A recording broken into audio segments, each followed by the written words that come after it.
You march as a captive soldier, knowing that your enemy values you alive more than dead. In this paradox lies your chance. If you fight fiercely during the battle, your captors may treat you with respect. If you fall easily, you might be discarded as unworthy. Survival here means performing the part of the warrior, even as chains bind your wrists. You discover that the Aztec ritual system is less about inevitability and more about performance. A theater of blood where every gesture counts as you move deeper through the temple corridors. The smoke of burning copal clings to your lungs, and you can hear whispers among the nobles. Not every sacrifice is carried out immediately. Sometimes families with wealth ransom their kin. Sometimes politics demanded delay, as rival city-states negotiated over which captives should bleed and which should live another day. You realize that your value lies not only in your body, but in the alliances and grudges it represents. If you belong to a clan with influence, survival might come through backroom bargaining. If you are nameless, then your only chance is to carve out meaning with the way you face the ritual itself. The oddest detail is how often humor found its way into these grim ceremonies. Chronicles mention captives cracking jokes on the steps of the pyramid, mocking their captors, or singing verses that made the crowd laugh. Laughter in the face of death became its own form of defiance. And sometimes the crowd's reaction forced the priests to pause, unsure whether to silence the captive or allow the spectacle to continue. Imagine the absurdity. You painted like a god about to die, and you buy another hour of life simply because you made the audience laugh. You begin to understand that decoding, secret of survival in Aztec human sacrifice ceremonies, is not about brute strength or luck alone. It is about reading the room, sensing when to show dignity, when to play the fool, when to lean into the role of divinity, and when to whisper to the right ear in the crowd. Survival is a dance on the edge of a blade, a constant adjustment to the rhythm of drums and the eyes upon you. And as you step forward into the courtyard, your breath steady, you know that even here on the brink of sacrifice, you still have choices that could tilt fate in your favor. You march out under the blinding sun into the plaza where warriors in feathered headdresses and shimmering shields gather in ranks, and the moment feels less like death and more like theater staged for thousands of eyes. In decoding the secret of survival in Aztec human sacrifice ceremonies, you begin to understand the flower wars. Those carefully arranged conflicts where enemies met not to destroy each other, but to harvest captives. The clash of obsidian swords called Makuaweedle echoed across the fields, and yet the purpose was not slaughter. It was capture. Every strike was measured, every move designed to wound but not to kill, and if you were taken alive, you became valuable. This paradox created a strange space in which the captive could influence his fate. If you fought bravely, your captors might parade you as proof of their skill. If you showed cunning, they might treat you as worthy of a longer ritual life. The survival trick hidden here was that the war itself was not final. Some warriors allowed themselves to be captured to bring honor to their families or to negotiate subtle exchanges of power between city-states. You realize that even chains could carry hidden meanings. Because to be offered on the altar meant you had worth, you embodied the flow of divine energy. Captives often carried themselves like kings, decorated with paper streamers, painted with symbols of gods, and the crowd admired their endurance.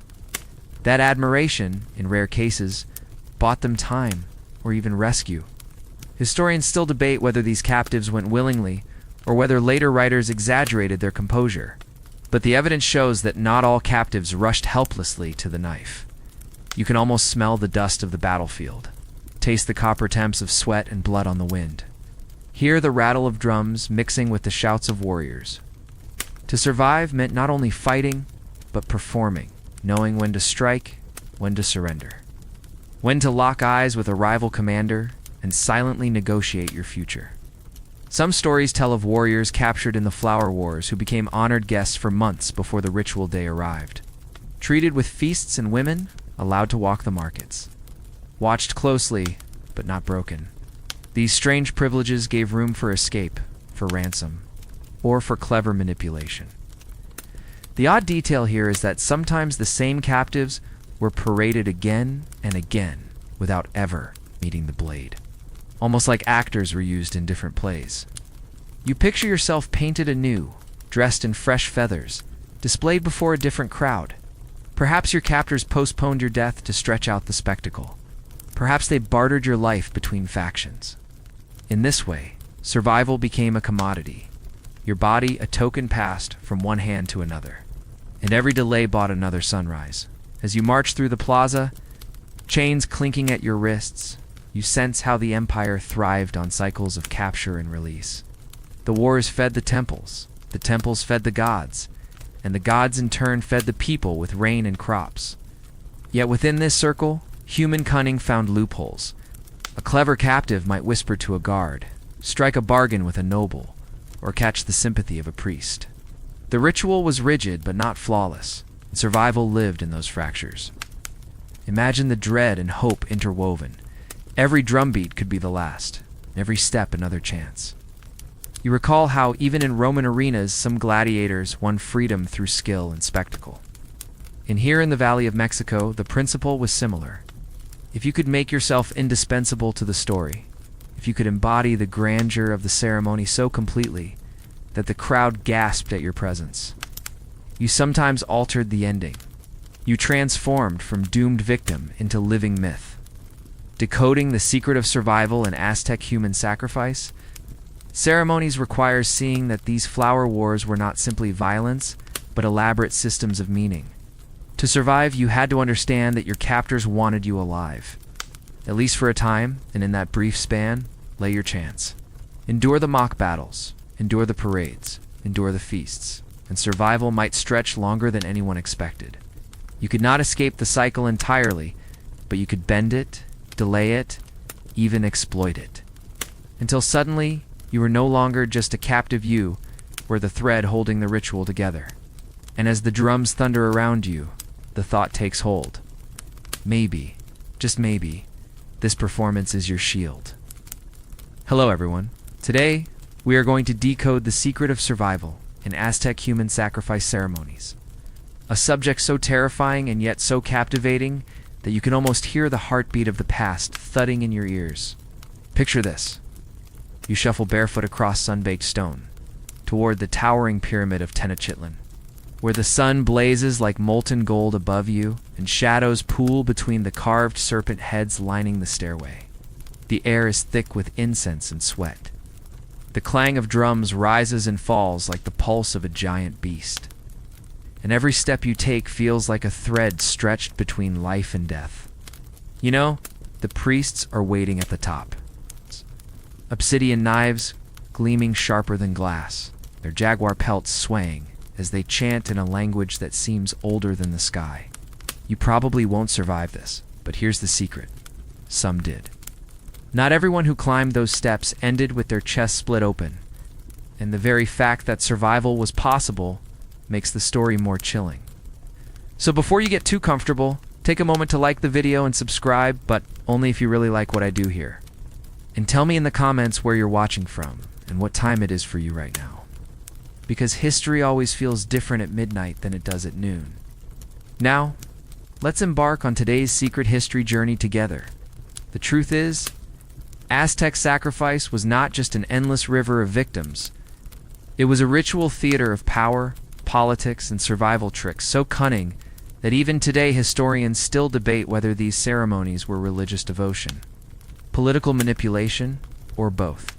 Imagine yourself pressed into the role of captive, paraded through the city streets, garlands of paper flowers tied around your wrists, painted bright with chalky pigments, cheered and jeered by a crowd that sees you not as doomed, but as a kind of living offering.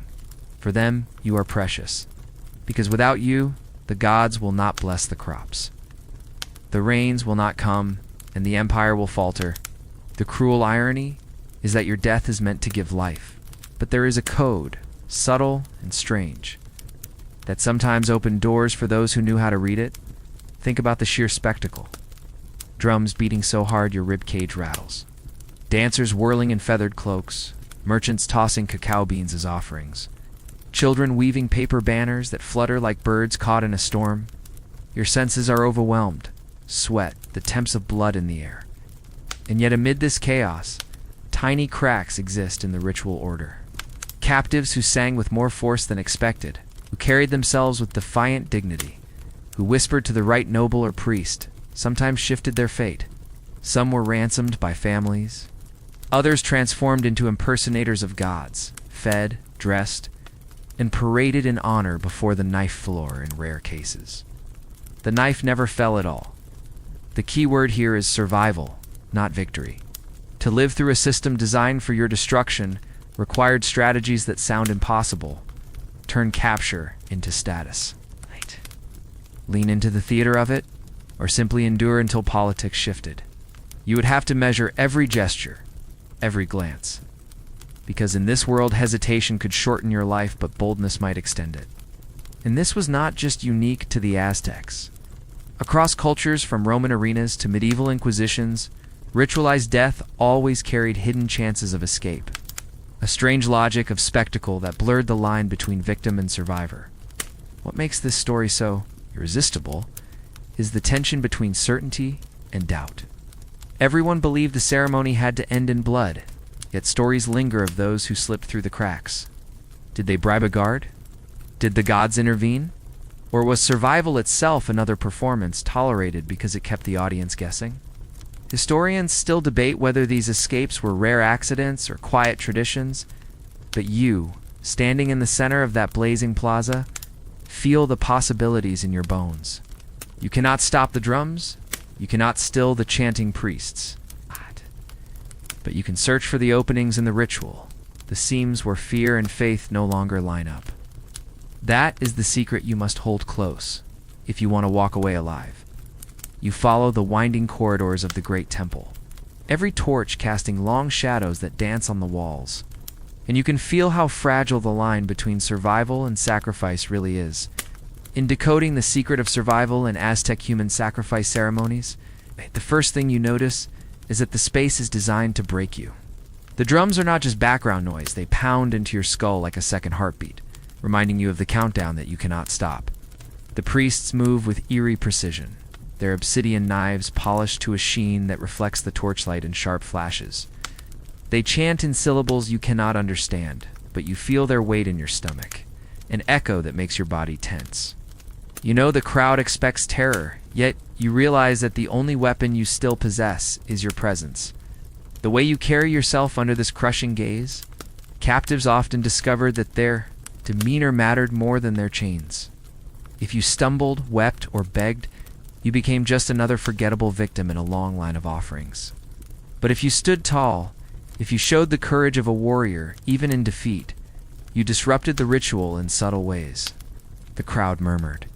The priests hesitated.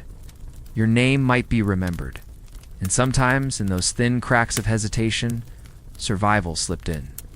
Imagine yourself drawing in a breath, steady and deep, while the obsidian glints just inches away. You remind yourself that the Empire thrives on spectacle, and if you can turn your role into something unforgettable, you might shift your fate. There were many layers of trickery hidden in the ceremony itself.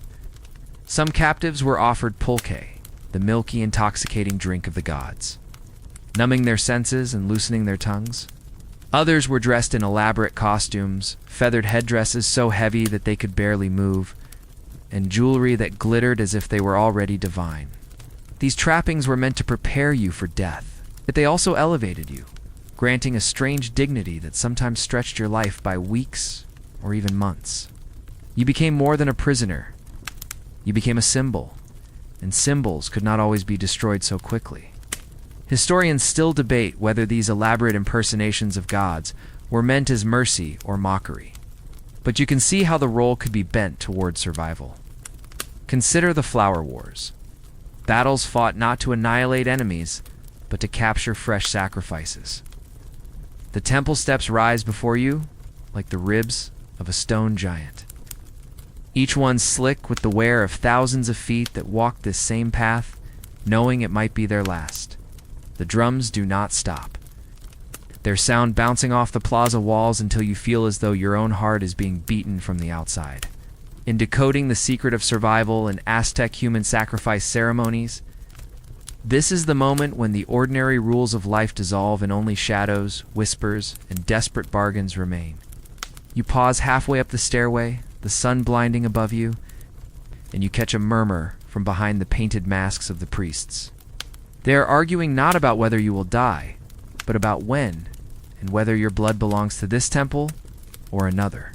In that uncertainty lies your chance. The hidden space where survival has always hidden. You sense how every ritual here is both rigid and fragile.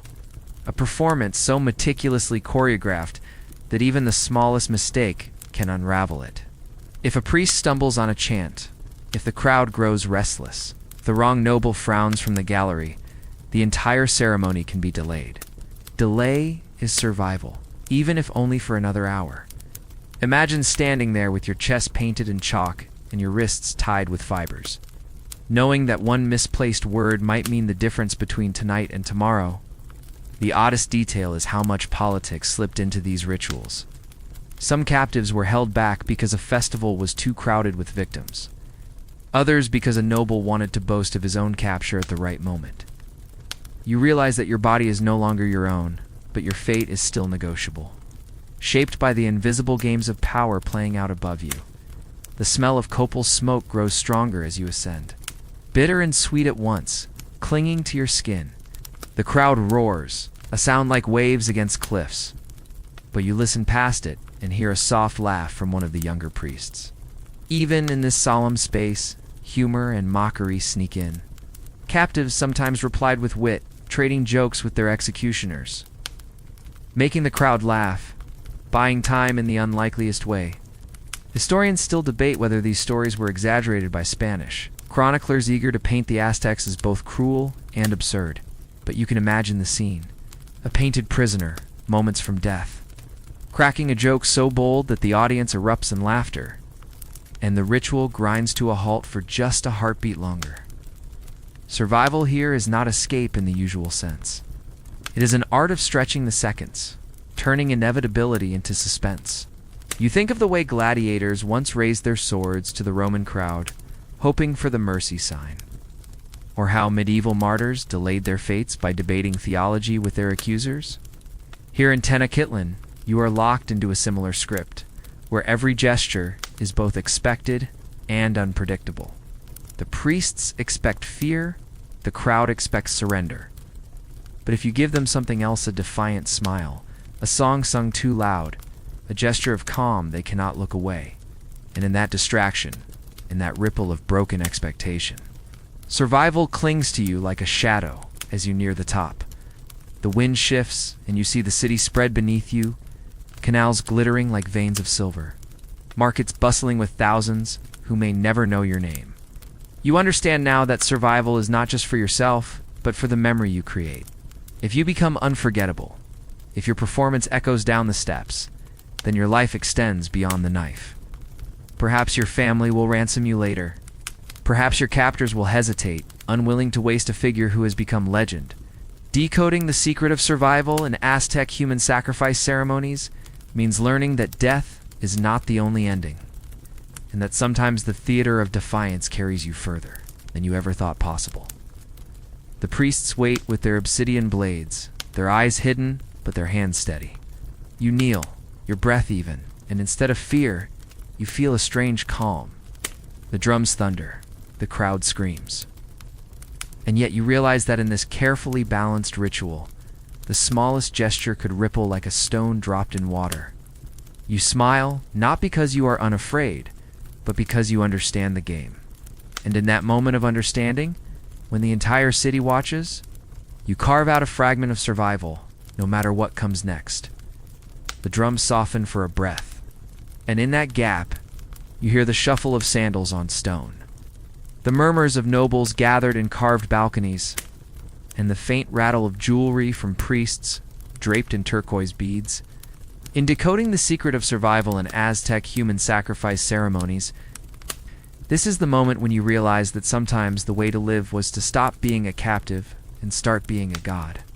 The Aztecs did not always treat their victims as prisoners to be destroyed, but as divine impersonators, temporary vessels of cosmic power. You picture yourself adorned with quetzal feathers, skin painted with sacred symbols, lips stained with chocolate offered by maidens who bow at your feet. For days or weeks, you might be fed delicacies, given music, surrounded with laughter, treated as if you had stepped out of the heavens themselves. Everyone knew that this honor was a prelude to the knife. Yet some captives stretched this divine role long enough that survival became measured in seasons. Rather than days, to accept such a role was to turn doom into spectacle. You would learn the songs of the gods, perform dances in public squares, and embody divinity so convincingly that the city itself came to see you as more than human. The irony was cruel as worship would end at the altar, but within it lay your best chance to manipulate the script. Some captives grew so beloved that priests hesitated to strike, fearing that the crowd might mourn rather than celebrate. Historians still debate whether a few impersonators escaped altogether, spared when omens or politics shifted. But even the possibility proves how porous the ritual could be. The oddest detail is that these divine captives were sometimes allowed lovers, even marriages, before their end. Imagine lying in embroidered cloaks beneath a star-filled sky, knowing that each kiss might be the last, but also that every stolen night was a victory against the ticking drums. To survive here did not mean to run it, meant to turn your body into a stage and your life into a myth, so that your death could be postponed again and again. You taste honey on your tongue, hear flutes winding through the night air, and for a moment the shadow of sacrifice slips far away. Yet even within this splendor, danger lurked. If you faltered in your performance, if you forgot a step in the dance or mispronounced a sacred chant, suspicion could turn swiftly to punishment. Your survival depended on precision, on living the role so fully that not even the most devout priest could question your divine essence. You sense how exhausting this must have been, every gesture scrutinized, every breath a test, but also how empowering it could feel. Instead of waiting in chains, you moved through the city with reverence, carried in palanquins, fed by nobles. For a time, you were not a victim, but a ruler, a mirror of the gods themselves. The Spanish chroniclers who recorded these ceremonies could scarcely believe what they saw. To them, it was unimaginable that a condemned person would smile, laugh, or sing on the way to their death. They wrote with a mix of horror and awe, describing captives who greeted their final day as if it were a festival. You cannot help but wonder whether this was bravery, desperation, or clever performance. Perhaps it was all three. Perhaps survival here was less about clinging to life than about expanding it into every moment you had left, stretching minutes into eternities by living them as if you were divine. In decoding the secret of survival in Aztec human sacrifice ceremonies, you uncover a paradox. Sometimes you survived by accepting death so fully that you transcended it. You became too bright, too memorable, too woven into the fabric of the city to be forgotten. And in that brilliance, you carved out a kind of immortality that even the obsidian blade could not erase. As the crowd cheered and the torches flickered, you realized that the line between survival and sacrifice was thinner than a strand of hair. And if you played your part well enough, you could linger in this world longer than anyone expected. The night sky presses heavy above the temple. Stars scattered like shards of obsidian, and the torches flicker against walls painted with jaguars and serpents. You feel the cold stone beneath your knees. But what chills you more are the whispers curling in the darkness, deals being struck just beyond the crowd's roar. In decoding the secret of survival in Aztec human sacrifice ceremonies, you begin to see that survival was not always about courage on the altar. It was about bargaining in the shadows, where politics and power shifted with every heartbeat. Imagine nobles leaning close in dim corridors, their voices hushed, weighing whether your blood should spill now or later. If a rival city demanded tribute, your body might be traded like coin. If a festival grew too crowded, your sacrifice could be postponed. And in that postponement lay life. Measured not in years, but in stolen days, you sense the tension in the air, priests tightening their grips on obsidian blades, merchants arguing about omens, warriors claiming the honor of the capture. Every faction wants something different, and you, painted and bound, are the prize they quarrel over. Sometimes it was ransom wealthy families sending gifts of gold, cacao, or jade to delay the inevitable. Sometimes it was diplomacy or fate bartered as part of a fragile alliance. To live meant being useful beyond the altar, turning your very existence into leverage. Historians still debate whether these negotiations happened openly or behind veils of secrecy. But evidence lingers in chronicles of captives who appeared again and again in ceremonies, somehow spared each time. The oddest detail is how survival could hinge on something as small as the festival calendar. Certain rituals demanded specific victims, warriors of a particular rank, captives from particular regions. If you did not match the requirement, your death could be delayed until the right festival arrived. Imagine breathing easier, even for a moment, because your blood did not fit the ritual. That strange reprieve might give your kin time to ransom you or for the tides of war to shift. You realize that in this labyrinth of rules, the ritual's rigidity became its weakness. A code that clever people could exploit. Picture yourself standing in the courtyard, incense smoke clinging to your hair, the crowd chanting for blood. A priest lifts his blade but pauses when a messenger whispers urgently in his ear. The ceremony halts, the crowd murmurs, and you feel the breath of survival brush your cheek. Perhaps another city has demanded your presence. Perhaps the omens turned unfavorable. Whatever the reason, you are led back into the shadows, your heart racing, knowing that delay itself is a victory. You will face the altar again, but tonight you walk away alive. Across cultures, echoes of this trick of survival appear. Roman gladiators sometimes won postponement by attracting wealthy patrons. Medieval prisoners stalled execution by appealing to the church calendar, buying days through holy feasts. Here in the Valley of Mexico, you glimpse the same pattern. Ritual creating cracks, and those cracks becoming doorways. The spectacle was meant to be absolute. Yet even absolutes bend under pressure. And in those bends, human beings carved out time, hope, and breath. The smell of maize bread wafts through the night. Merchants preparing food for tomorrow's market, and you wonder if you will taste it. You imagine yourself slipping through the city streets, still painted as a god, still chained but alive, hearing the canals lapping gently at their banks. You know, survival is temporary, yet it glows brighter precisely because of its fragility. Decoding the secret of survival in Aztec human sacrifice. Ceremonies means accepting that the system was never as seamless as it seemed. The people who lived under it understood that delay could be as powerful as escape, and that bargaining, bribery, and sheer chance could reshape destiny. The drums begin again, deep and slow, and you are reminded that your reprieve is only a pause. Still, every pause matters. Every whisper in the corridor, every frown from a noble, every shift of the calendar might add another day, another chance. And as you are led back into the darkened halls of the temple, you carry with you the knowledge that survival here is not always about strength or divinity, but about slipping between the cracks of power where even the gods hesitate to look. The dawn breaks over Tenochtitlan, the lake shimmering like polished jade, and the city stirs with a restless energy that seems to seep into your bones. You have walked through drums and smoke, through laughter and dread, through whispers of ransom and performances of divinity, and yet you still stand here, alive. In decoding the secret of survival in Aztec human sacrifice ceremonies, you begin to realize that the story does not end on the temple steps. It stretches far beyond, echoing across centuries, across continents, into every culture that has ever staged death as spectacle. The Aztecs built their empire on the belief that blood fed the gods. But you see how the survival tricks of their captives mirror other survival codes across time. You picture the Roman gladiator, stepping into the arena with a sword too heavy and a crowd too eager for violence, yet knowing that if he played the role well, if he made the spectators gasp. If he fought with skill and bravado, he could win reprieve, even freedom.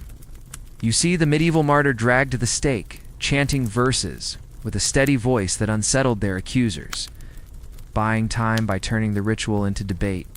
You glimpse prisoners of war in the 19th century, stalling execution by invoking treaties or demanding public trials. Across these eras, survival has always been bound to performance, politics, and spectacle. And the Aztec Plaza was just one stage among many. The oddest detail is how memory itself becomes a form of survival. Even when captives died, their defiance, their wit, or their calm composure lived on in the retelling. Some names echoed through generations, transformed into songs or whispered legends. Historians still debate whether these stories were embellished or true. But the fact that they endure proves that survival is not only physical. It is also symbolic, the ability to outlast the knife by embedding yourself in the collective imagination. You feel it now, standing in the plaza as the sun climbs higher, even if your body falls. Your story can walk away alive in the mouths of others, and yet you cannot ignore the raw humanity of it. You imagine the trembling breath of a captive who knew the odds, the sweat on their palms, the silent prayer that the drums would stop. You sense the same fear in every culture where ritualized death was staged. Whether on Aztec pyramids, Roman sands, or medieval scaffolds, survival here was not guaranteed, but neither was death absolute.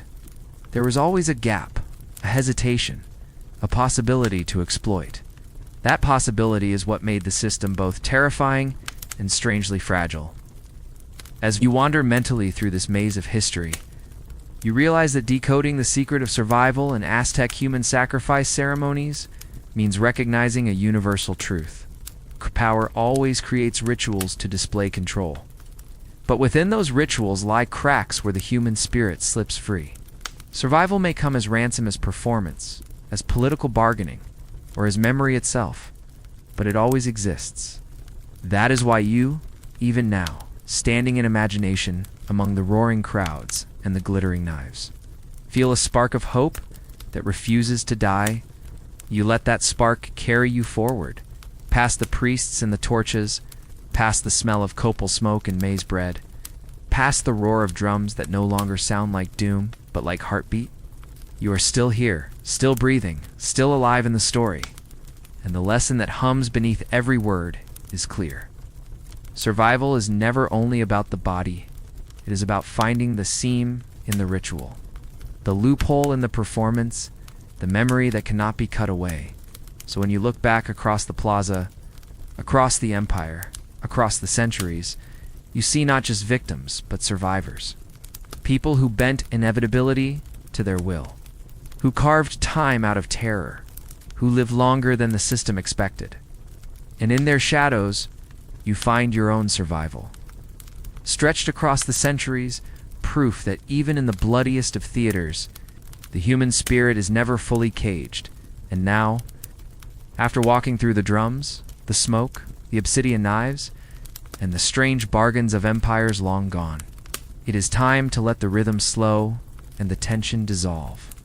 You can breathe more freely, as though the weight of the pyramid has lifted from your chest, and the noise of the crowd has faded into a distant hum. The torchlight softens in your imagination, flickering like gentle fireflies rather than the blaze of ritual. And the air no longer smells of fear, but of warm maize bread and fresh flowers laid quietly on an altar of peace. The canals of Tenochtitlan glisten beneath the morning sun, water rippling softly as canoes drift lazily past, and you imagine leaning back to watch clouds gather like sails across the sky. Let your mind wander here for a moment, far from the sharp obsidian edges, far from the chanting and the drums, and let the quiet seep into you like cool water on parched lips. History's darker corners have their lessons, but they also remind you how precious simple breath and calm can be. So rest now, with the story safely behind you, and carry with you the comfort that even in the most terrifying rituals, survival always found a way to whisper through the cracks. End of script. Wishing you much joy and health.